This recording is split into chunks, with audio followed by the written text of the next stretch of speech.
mbola nomeno koa ny anaran'i Jesosy izay tomponay nanavitra anay nanafaka anay tamin'ny fahotanay fa indrindraindrindra manome anay ny fiainana izay tena fiainana Jesosy io ka io reto olonao reto mitady anao izy reto mangetaheta mitady ny fampianaranao eny tompo dia tsy nanatrika ny andalohanao ny tian-tany zay tamin'izany dia mbola mitoetra ny teninao sy ny herinao manaky androany ary ambony fanahinao masina dia miasa manak'izay dia feno fanahinao ny tany rehetra indrindra fa zay tanynao mihina mitenena tompo fa miainanao zahay ny ten'Andriamanitra izay volatra tena tialahady fa telo ambin'ny folo manaraka ny Timote ity dia voasoratra ao amin'ny filazantsara ny Jaona toko fahatelo andiny fahaefatra amin'ny telopolo ny farana hatramin'ny fahadimy amin'ny telopolo Jaona toko fahatelo manomboka amin'ny andiny fahaefatra amin'ny telopolo ka amin'ny farana hatramin'ny fahadimy amin'ny telopolo rehefa ny zany Jaona toko fahatelo efatra amin'ny telopolo dimy amin'ny telopolo makitsika ny anaran'i Jesosy fa izay mirahin'Andriamanitra dia milaza ny teny fa tsy misy fetra ny fanomezan'Andriamanitra ny fanahy iray tia ny zanaka ka efa nanombotra ny zavatra rehetra ho eo an-tany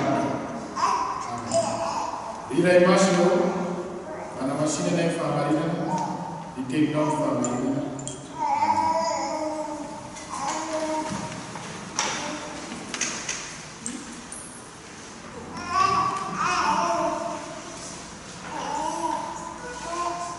fiangonana malala ho aminareo ny fahasoavana sy ny fialarana amin'Andriamanitra antsika sy Jesosy Kristy tompo. Amen. Ny teny izay andarantsika androany dia manambara ny mahazanak'Andriamanitra velona manana ny fanahin'Andriamanitra amin'ny Jesosy Kristy tompotsika. Izany hoe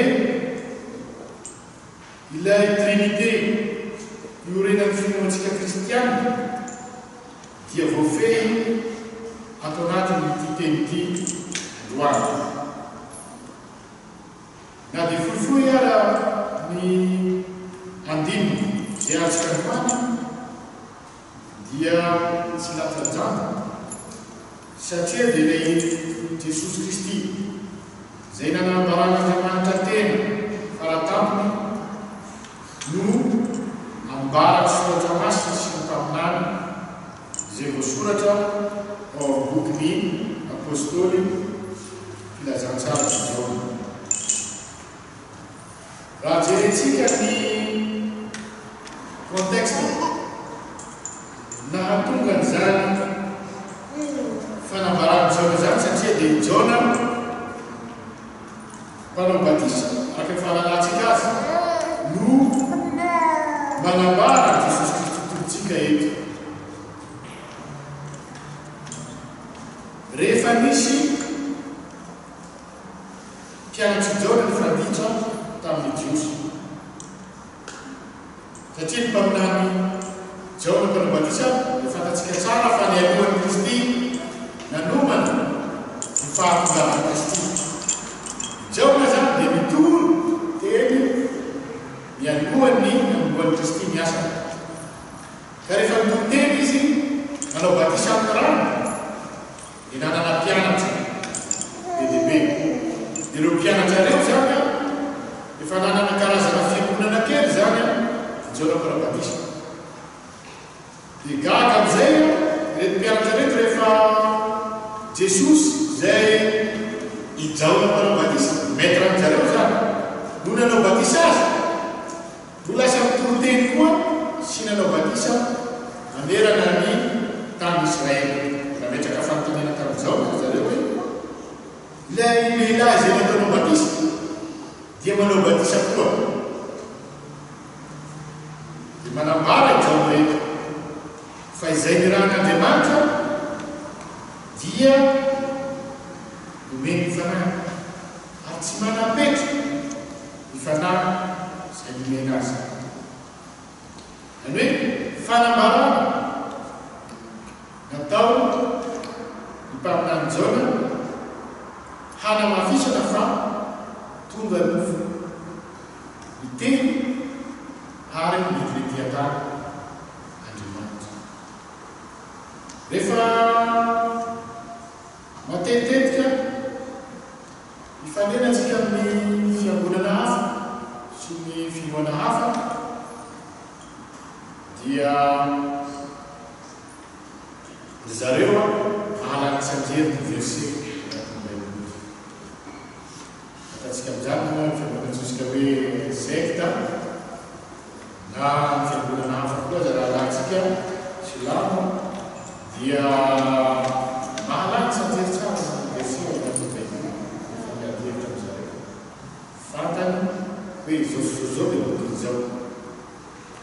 Ka androany misy tena hafa dia misarika ny saintsika mba hamantatra maro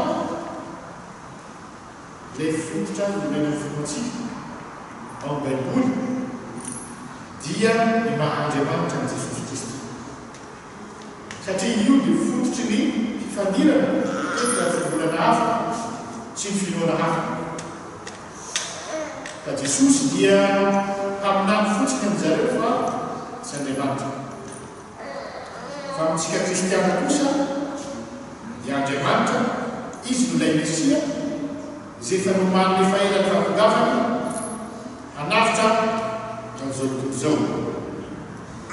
Ka mialatsiny kely aho raha ohatra ka afakely ny teny androany satria dia teny miendrika fampianarana ny maha-Andriamanitra Jesosy Kristy no renitsika androany. Voalohany dia hiezaka zany tsika hanamporofo fa Andriamanitra marina Jesosy zay notsika io ary fantatsika ny maha-Andriamanitra azy. Zay zany no ezantsika androany atombotsika fadinehitra ny anarana ny anarana Jesosy Kristy eka lalatsika azy. Fa raha amin'ny teny fitorany ilay hoe Jesosy dia tena izy dia teny Hebreo Yeshua, zay ny tena anarana Yeshua. Fanoratana azy dia Y SHWH. Izay zany ilay Yeshua satria rehefa soratana ny teny Hebreo dia tsy misy voyelle. Zay mahatonga azy ilay sarotra ny interprétation satria rehefa hovaina ny voyelle dia miova ny hevitry ny teny. Ka sarotra be ny fandinihana ny fandikana ny Baiboly ary tena asa avavana be satria tsy fantatra ny voyelle zay napetraka mieritreretina ny olona nanoatra azy. Fa eto kosa dia fantatra tsara ny anarana Jesosy zany dia Yeshua,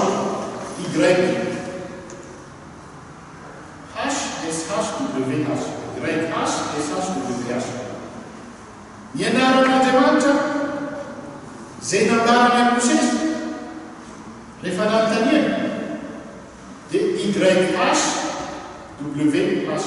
Yahvé izy ny katolika, Jéhovah mozisika, Yehova mozisy sasany. Fa raha fanoratana azy dia YHWH. Zay zany ny anaran'Andriamanitra. Rehefa jeretsika zany ny anaran'i Jesosy dia ny anaran'Andriamanitra misy SH ao voany.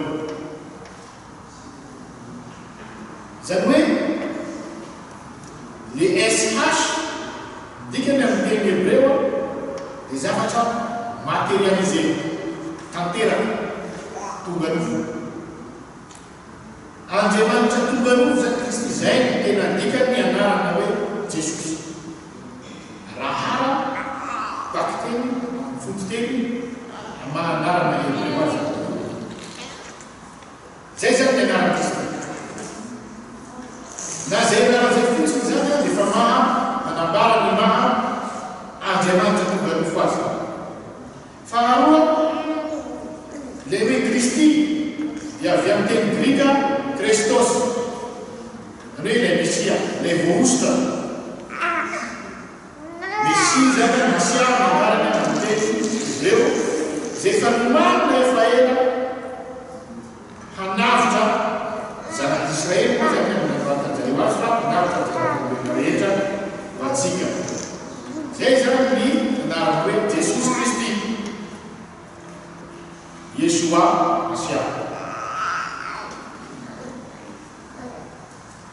Mizara efatra lehibe ny ahafahantsika manam-pofo fa zanak'Andriamanitra Jesosy zay no antsika. Ny voalohany dia momba ny teny faminaniana izay manambara azy. Teny soratra masina izay voasoratra talohany nahaterahana dia efa manambara sahady ny ahatongavana ilay Mesia Jesosy Kristy. Manaraka an'izany ny fanamarany jaoka izay mpaminany ny aloha azy tamin'ny andro fahavelona. Ny fahatelo, ny asa izay natao Kristy fa tsy misy asa goavana tanteraka ilay tia-tany no vitan'ilay Jesosy Kristy zay fotsiny. Hoe ny teny faminaniana, ny teny natao mpaminany tamin'ny andro fahavelona ny aloha azy.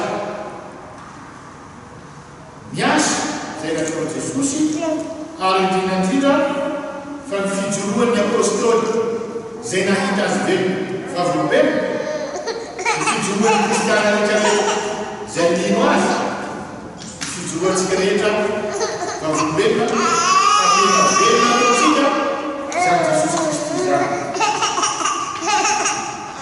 Raha jerentsika vetivety momba ny teny faminaniana izay manambara Jesosy Kristy dia mizara maromaro. Ao ny manambara ny fotoana izay hahatongavan'ilay Mesia. Efa voasoratra ao anatin'ny teny soratra masina hoe amin'ny fotoana toy izao ny hahatongavan'ilay Mesia. Ohatra hoe rehefa morava ny tempoly dia hiverina hijoro fandroany dia amin'ny fotoana hijoroan'ny tempoly fandroany no hahatongavan'ilay Mesia. Efa voateny zany ao amin'ny Genesis ao faminaniana Daniela sahady hoe amin'izao fotoana ny hahatongavan'ilay Mesia. Dia mifanojo amin'ny fotoana nahatongavan'i Jesosy Kristy ety an-tany zany. Voalaza koa ny taranaka izay hihaty hiteraka an'ilay Mesia. Ao faminanian'i Isaia, Isaia 1:1 dia voalaza fa solofony Jese. Jese dia ny ray Davida mpanjaka. Dia hoe taranaka Davida zany ilay Mesia. Avy eo Jese izay faminaniana no hivoahan'ilay Mesia hanavitra n'Israely.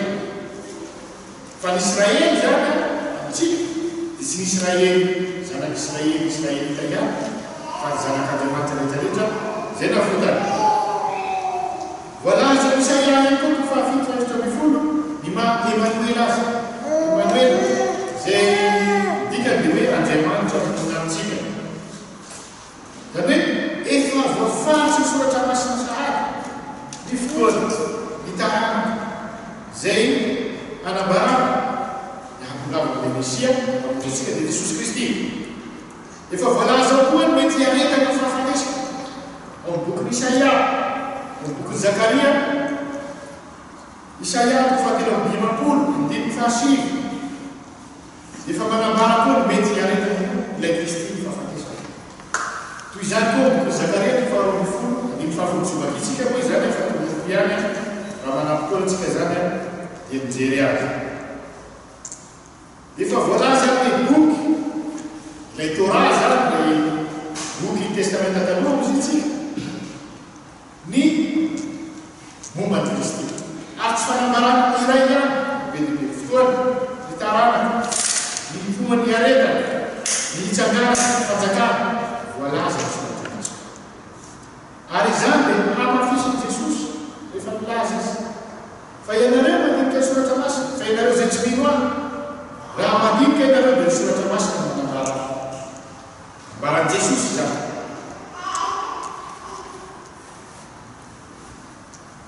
Zay zany ny momban'ilay amin'ny teny fanontaniana.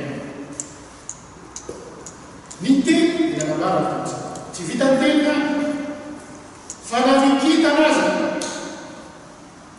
teny amin'ny lanitra rehefa nandinika ny maty zay olo-kely para ny olo-kely amin'ny olombelona rehetra nahalala mandinika ny kitana maty teno no nahita fa ny kitana dia nanamara fa isy misy lehibe miteraka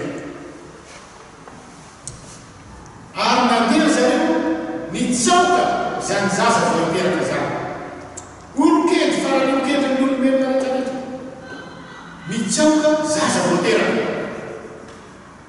zany riavana no anabolo foatsika fa Jesosy tena Andriamanitra nompoatsika. Jesosy tena velona Andriamanitra tonga tetỳ an-tany ka ao isika tsy homety ho revirebeny sasany ny fampianaran-diso amin'ny filazana fa tsy Andriamanitra Jesosy, tsy nanambaran-tena amin'Andriamanitra Jesosy, tsy vita ny kitana ihany fa dia ao koa ny fanerahana ny alohan'ny Elia ny Jona-paminany zany hanamboatra ny avoana rehetra ahetra amboarana latombo zany hoe nomanina ny fahanambaran'i Kristy, nomanina ny fahanivotana maro ary na dia efa nomanina ny fotoana maro dia mbola nisy mpaminany ihany koa na rehefa koa hanomana ny zanak'olombelona satria nahoana tsy misy olombelona mahajery ny tavan'Andriamanitra anatrika azy satria marina izy masina ka rehefa midina ny tonga nofo izy tsy maintsy homanina ny zanak'olombelona fa tsy ahazaka zany irana ny mpaminany hanao batisa hampibebaka ny olo hanadio azy mba ho afaka handainy Kristy hanomana ny fandraisana Kristy velona. Jaona amin'ny Jaona toko fahaenina dia faefatra amby roapolo ka jerentsika vetivety azy Jaona toko fahaenina dia faefatra amby roapolo zafady famisikely Jaona toko fahaenina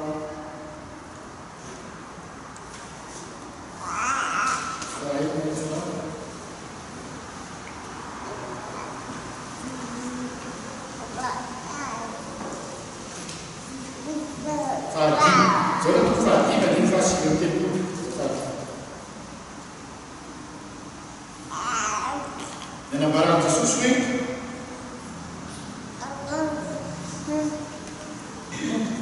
dininareo soratra masina satria ataonareo fahoany manananareo fiainana mandrakizay ary ireny manambara kanefa tsy mety manampina ianareo hananareo fiainana.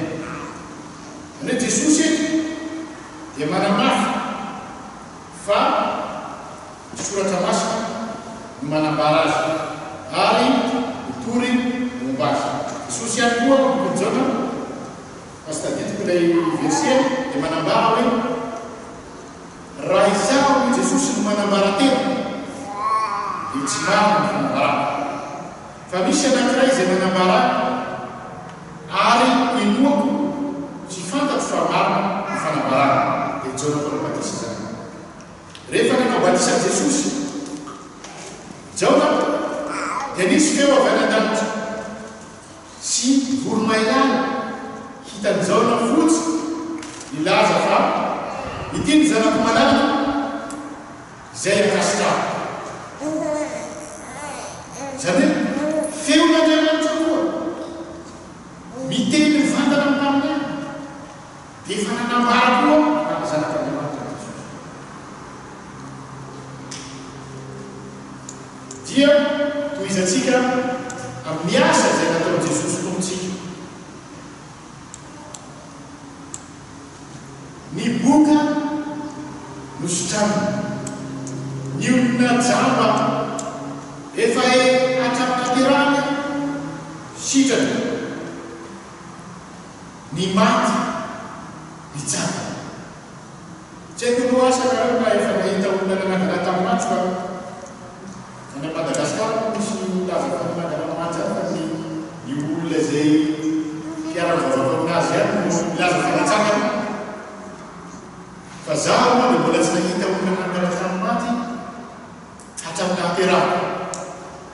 fa zay maty dia maty ary sisy-pody. Manambara zay amin'ny havana fa Jesosy Kristy ao anatin'ny soratra maratsika hoe olona anankiray ihany an-tsaina fa be dia be tamin'ny fahafatesana mantsara no manambara antsika fa tsy mpaminany fontsiny ihany Jesosy fa tena Andriamanitra velona tompony ny fiainana nahary zao no monina tetỳ an-tany ary tsy vitany maty ihany mantsaka Jesosy fa ny tenany koa nitsanga Jesosy tamin'ny maty ny tenany hoe nitsanga tamin'ny maty izy zany manambara fa nahavita asa lehibe Jesosy Kristy mihoatra ny tokony vitany olombelona ka afahantsika matoky sy ny marina fa tena Andriamanitra nefa raha vakitsika ny bokiny Korinthiana no lazay ny Paoly teo hoe raha manana fa efa sy finoana afaka mamina telomoitra raha mety ho manahiry rehetra ny fananako rehetra raha mahay manao teny tsy fantatra azy satria manana fanahy masina raha mahay manangana maty aho mahafaka demonia ka tsy manana fitiavana dia zava-boana tsy mahavitra azy zany hoe raha ireo asan'i Jesosy ireo ihany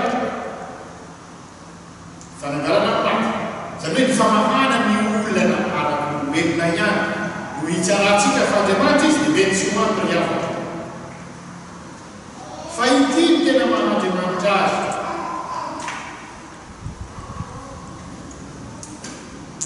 nafoiny ny ainy hamonjenatsika dia ny fitiavana ny fitiavan'i Jesosy atsika no tena mahandriamanitra azy ary zay ny tena mahakristianatsika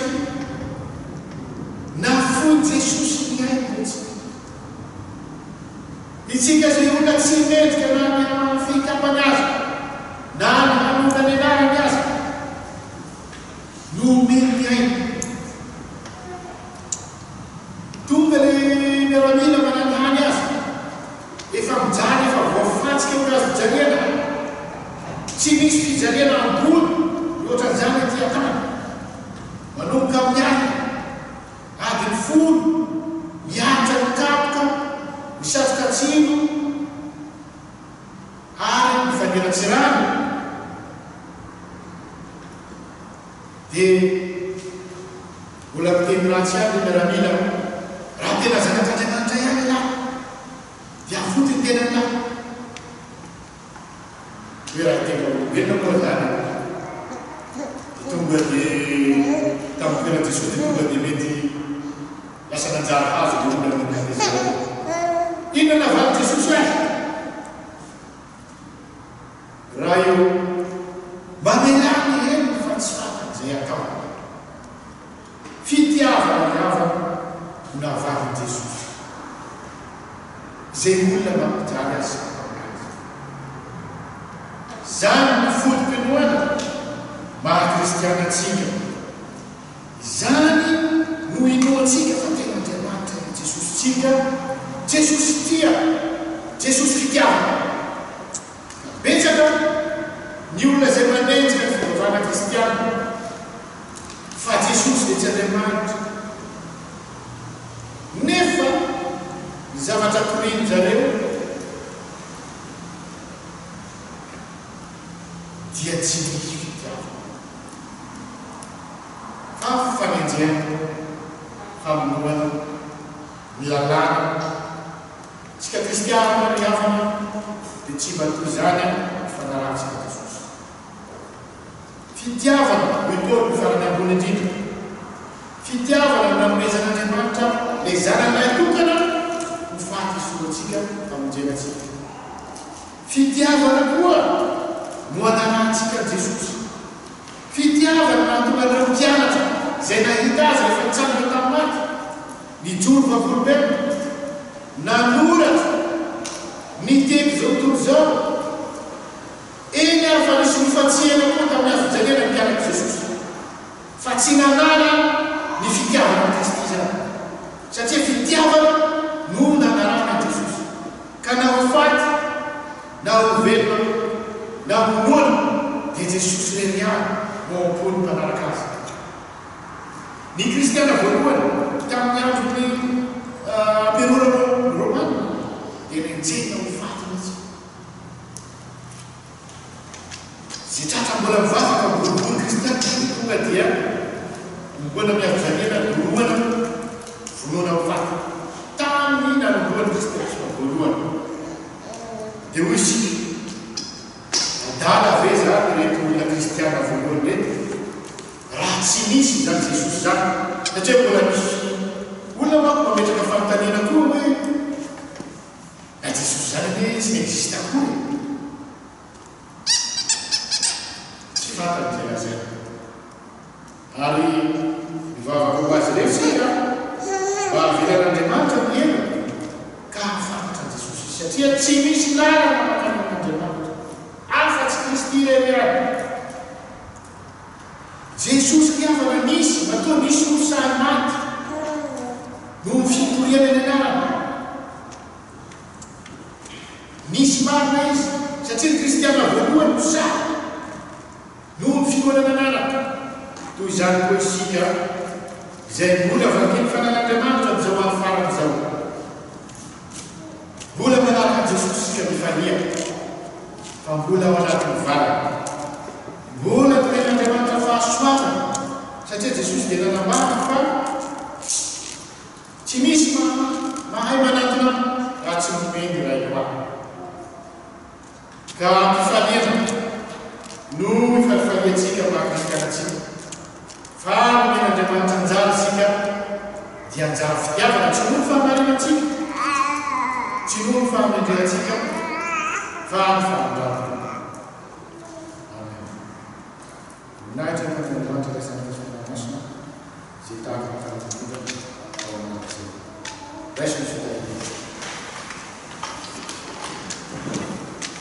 Comme nous l'avons dit, François, Jésus Christ, si nous avons des batailles.